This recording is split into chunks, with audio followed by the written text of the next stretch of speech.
Finalmente, como para ir terminando con este repaso de teoría de circuitos, vamos a ver qué pasa cuando trabajamos con circuitos que no son de corriente continua, ¿sí? Hasta ahora, todo lo que vimos y los ejemplos empleados han sido con circuitos de corriente continua, tensiones y fuentes de tensión y fuentes de corriente de continua y resistencias.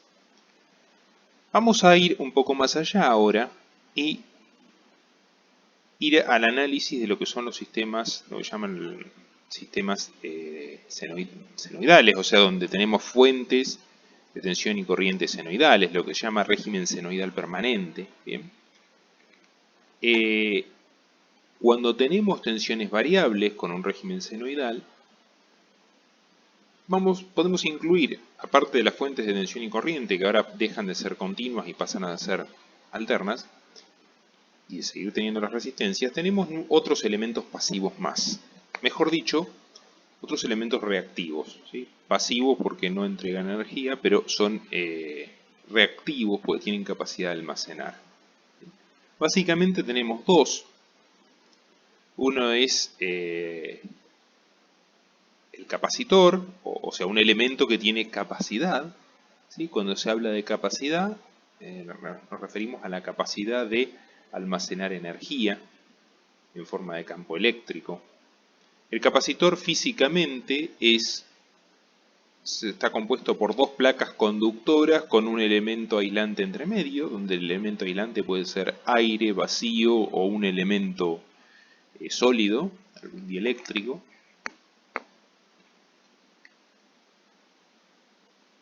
Este dispositivo lo que hace es almacenar carga, ¿sí? Carga eléctrica, se acumulan cargas positivas y negativas, o sea, positivas de un lado y negativas del otro. La medida de esa capacidad está dada por esta fórmula, epsilon por A sobre D, donde A es el área, ¿sí?, de estas placas. Cuanto más grandes son las placas, más capacidad de almacenar carga. D es la distancia entre las placas. Cuanto más grande es la distancia, menos capacidad de almacenamiento tenemos. Y epsilon es el factor, digamos, de capacidad del material. Y aquí, como ya no tenemos más un régimen de continua, sino que ya tenemos un elemento que tiene capacidad de almacenar carga y de entregarla, ¿sí?, ya la relación entre tensión y corriente no está dada por la ley de Ohm, donde es una relación puramente lineal, B sobre R. Ahora, la relación entre corriente y tensión está dada por la medida de la capacidad, que es constante, y la derivada de la tensión respecto del tiempo. Bien, entonces ya ahora tenemos que hay una relación que no es constante en el tiempo. El otro elemento reactivo que vamos a tener en cuenta es la inductancia.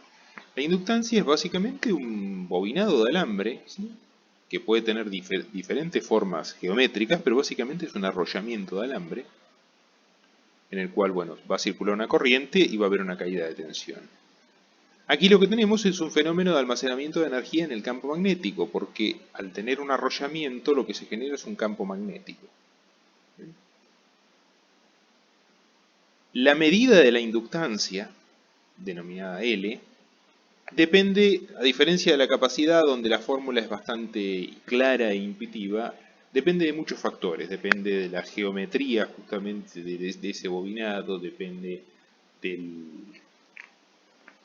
material sobre el cual esté bobinado. No es lo mismo una bobina bobinada en el aire que sobre un núcleo magnético, etc. Así que no hay una fórmula cerrada, sino como que hay distintas recetas para cada tipo de inductancia.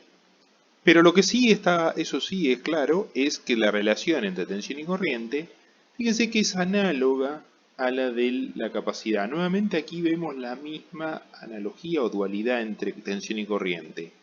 El capacitor, que almacena carga, o sea, tensión, ¿sí?, diferencia de potencial, tiene una relación corriente igual a C por la derivada de la tensión.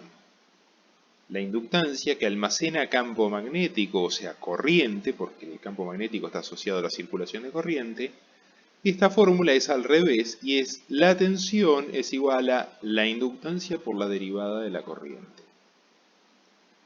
Bien, entonces, dos nuevos elementos reactivos, almacenamiento de energía en el campo eléctrico, en el campo magnético, o sea, almacenamiento de energía en forma de tensión o en forma de corriente. Y después tenemos las fuentes, que siguen siendo fuentes de tensión y corriente, pero la diferencia es que antes tenían un valor constante, que normalmente le poníamos B0, B1, BCC, I1, lo que fuera, y ahora van a tener una forma BDT o IDT, donde BDT va a ser un B máximo o un B pico por seno de omega t más phi, e IDT es un I máximo por seno de omega t más phi, donde omega es la frecuencia angular, o sea 2pi por la frecuencia de la onda senoidal. Supónganse que si quiero modelar una fuente de alterna de la red eléctrica será 2pi por 50 Hz. Y phi es la fase de inicio. Y B máximo será la tensión pico, que en nuestro caso, por ejemplo, en la red eléctrica va a ser 220 volt por raíz de 2. Y en la fuente de corriente es algo análogo. Entonces, nuevas definiciones de fuente de corriente y nuevos elementos circuitales. ¿Cómo vamos a resolver circuitos ahora trabajando en régimen senoidal, donde ya tenemos fuentes de tensión y corriente variables en el tiempo y tenemos, además de resistencia, tenemos capacitores e inductancias? Bueno, lo más conveniente, si no queremos trabajar con ecuaciones diferenciales, es transformar el circuito y llevarlo a un plano frecuencial. ¿Bien? ¿Cómo hacemos esto? Bueno, vamos a hacer un rápido repaso, esto ya también lo han visto en cursos anteriores. En el dominio temporal tenemos que la fuente de tensión, por ejemplo, por tomar una fuente, tiene esta forma, B máximo por seno de omega t más phi.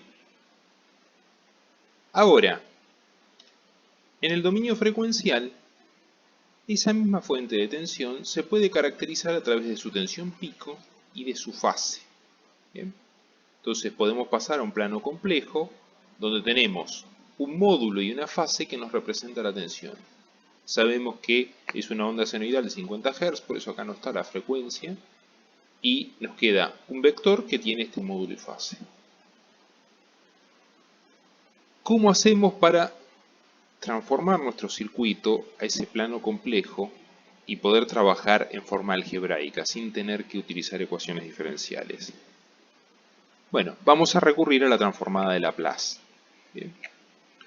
La transformada de Laplace nos permite transformar ecuaciones diferenciales en ecuaciones algebraicas que se pueden despejar con las reglas básicas con las cuales despejamos cualquier ecuación. Y lo que nos permite es representar a ese sistema, a ese circuito, en un dominio frecuencial.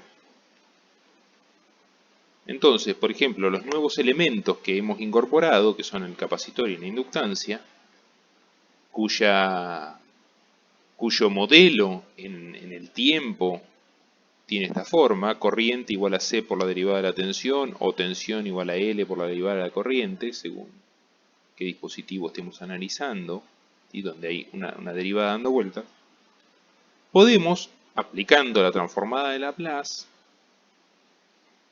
llevar esta expresión a un plano complejo donde, aplicando, insisto, definición de transformada de Laplace, las constantes permanecen igual, o sea, C y L permanece igual, y la derivada se expresa como S, la variable de Laplace, por la función. ¿Sí? Entonces, por ejemplo, la derivada de BC es S por BC. Y la derivada de IL es S por IL. Utilizando la transformada de Laplace sobre un circuito, podemos justamente transformar todas estas derivadas en expresiones del tipo S por la variable tal, y luego hacer todo el despeje y cálculo en el dominio de Laplace. Finalmente, si lo que nos interesa es la respuesta temporal, podemos antitransformar y volver al dominio temporal con la solución. Vamos a ver un ejemplo de cómo hacer eso.